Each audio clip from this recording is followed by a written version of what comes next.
এক গ্রামে বাস করতো এক কাক। খাবারের খোঁজে সারাদিন এখান থেকে ওখানে উড়ে বেড়াতো সে। সময়টা ছিল গ্রীষ্মকাল। বৈশাখ জ্যৈষ্ঠ মাসের তীব্র দাবদাহে নদী নালা জমি সব শুকিয়ে ফুটি ফাটা হয়ে গেছে। কোথাও একটু জলের চিহ্ন পর্যন্ত নেই। এদিকে উড়তে উড়তে কাকের খুব জল পিপাসা পায়। কা কা খুব জল পিপাসা পেয়েছে, কিন্তু আশেপাশে তো কোথাও জল দেখছি না। যাই ওই কলটার কাছে। কা কা এই বলে কাক উড়ে গিয়ে কলের মাথায় বসে, কিন্তু রোদের তাপে সেখানেও এক ফোঁটা জল থাকে না। জল না পেয়ে কাক মনের দুঃখে বলে, কা কা তেষ্টায় গলা শুকিয়ে কাঠ হয়ে গেছে, কিন্তু কোথাও একটু জল পাচ্ছি না। মনে হয় আর জল পিপাসাতেই মরতে হবে। যাই ওই উঁচু ডালটাতে গিয়ে বসি। উঁচু থেকে চারিদিকটা খেয়াল করতে হবে, যদি কোথাও একটু জলের দেখা পাই। এরপর কাক উড়ে গিয়ে একটা বড় গাছের ডালে গিয়ে বসে আর সেখান থেকেই চারিদিক দেখতে থাকে। হঠাৎ তার চোখে পড়ে একটা বাগানের মধ্যে একটা কলসি রাখা আছে। বাগানে ওটা কলসি পড়ে আছে না? গিয়ে দেখি তো, নিশ্চয়ই ওর মধ্যে এখনো কিছুটা জল অবশিষ্ট থাকবে।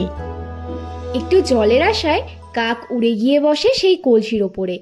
কলসির ভিতরে মুখ ঢুকিয়ে দেয় জল খাওয়ার জন্য, কিন্তু কলসির জল এতটাই কম ছিল যে কাকের মুখ অত নিচে অবধি পৌঁছায় না। সে ঠোঁট দিয়ে কলসিটা ভাঙার অনেক চেষ্টা করল, কিন্তু কলসিটা শক্ত থাকায় সেটা কিছুতেই ভাঙল না।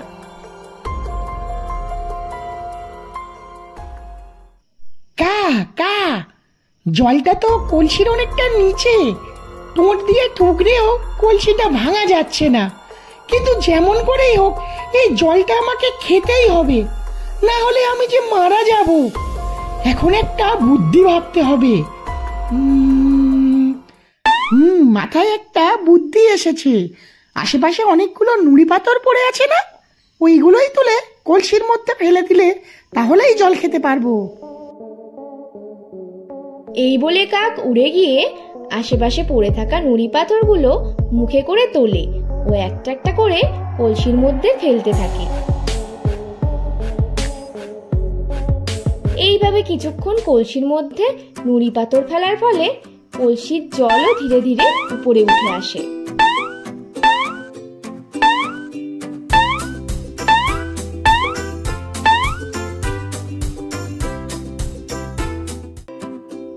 এই তো আমার বুদ্ধি কাজ করে গেছে।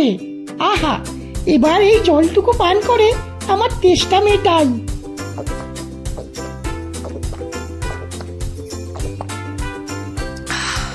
এইভাবে কাক তার উপস্থিত বুদ্ধির দ্বারা কলসি থেকে জল পান করে আর সেখান থেকে উড়ে যায়।